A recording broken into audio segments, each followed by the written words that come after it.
Bulb جلے گا، پنکھے چلیں گے تو اللہ تیری قبر میں گرمیوں میں ٹھنڈے کا انتظام کرے گا. لیکن ایسا گونگا بہرا اپاہج معاشرہ ہمارا ہے، کچھ فکر نہیں ہے. یوں تو فکر ایسے بھی نہیں ہے، دوسرے جب جھولی پھرائی جاتی ہے تب سورداس ایسے آنکھیں میچ کے بیٹھتے ہیں کہ جھولی پھرانے والا گزر جائے خیریت سے، ہمیں 10 روپے ڈالنے نہ پڑے تو بڑا اچھا ہو. یہی ہو رہا ہے نا. مسجد کا پنکھا استعمال کرتے ہو، دن بھر اس کو مسافر خانہ بنا کے رکھتے ہو. اللہ کے گھروں کو کولر تمہارے باپ کا چلتا ہے، بجلی کا بل کون بھرتا ہے؟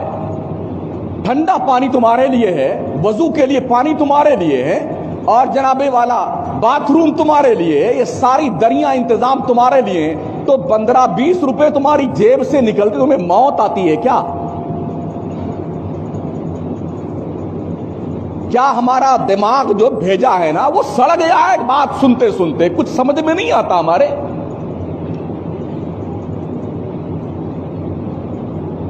پوچھو نا کمیٹی والوں سے کتنا بل بھرنا پڑتا مہینے میں. ایک ایک آدمی ایک ایک کولر چلا کے سوتا جیسے اس کے باپ کی پراپرٹی ہے. مسجد نہیں ہے یہ. اگر ہم نے آج کے بعد دیکھ رہے دھکے مار کے نکالیں گے اس کو سمجھنا نہیں اس بات کو. صبح فجر سے لے کے بیٹے دو بجے تک سوتے ہیں مسجد میں. جب ایک پنکھے میں 5-7 آدمی سو سکتے ہیں، ایک کولر کے سامنے 8-10 آدمی آرام کر سکتے ہیں، تو الگ الگ کولر چلا کے الگ الگ پنکھے چلا کر کے سونا تمہارے باپ کی پراپرٹی ہے مسجد. اور اتنے بدتمیز قسم کے لوگ ہیں، پنکھے چلا کے آرام سے بیٹھیں گے اور جب جانے لگیں گے تو یہ بھی توفیق ان بدبختوں کو نہیں ہوتی ہے کم از کم بٹن تو بند کر کے جائے پنکھے کا.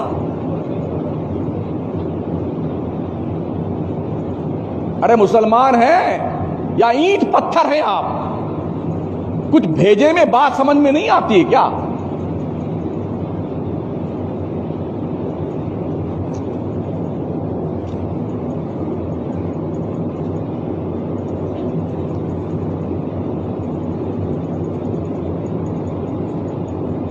غیروں کے ہاں آپ کا تو زیادہ سابقہ، کبھی گردوارے میں کبھی مندر میں.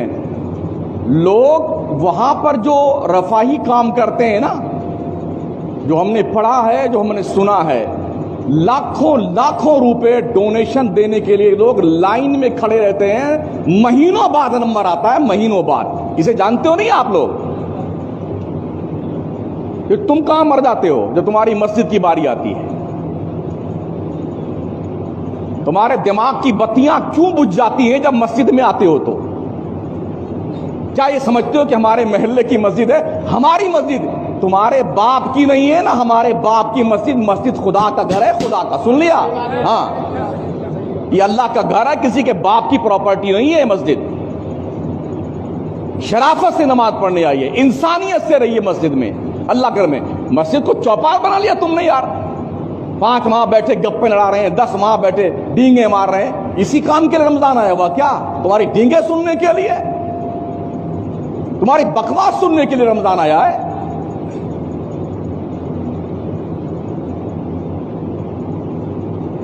یہ سارے کام مسلمان کرتے تھے، رفاہی کام.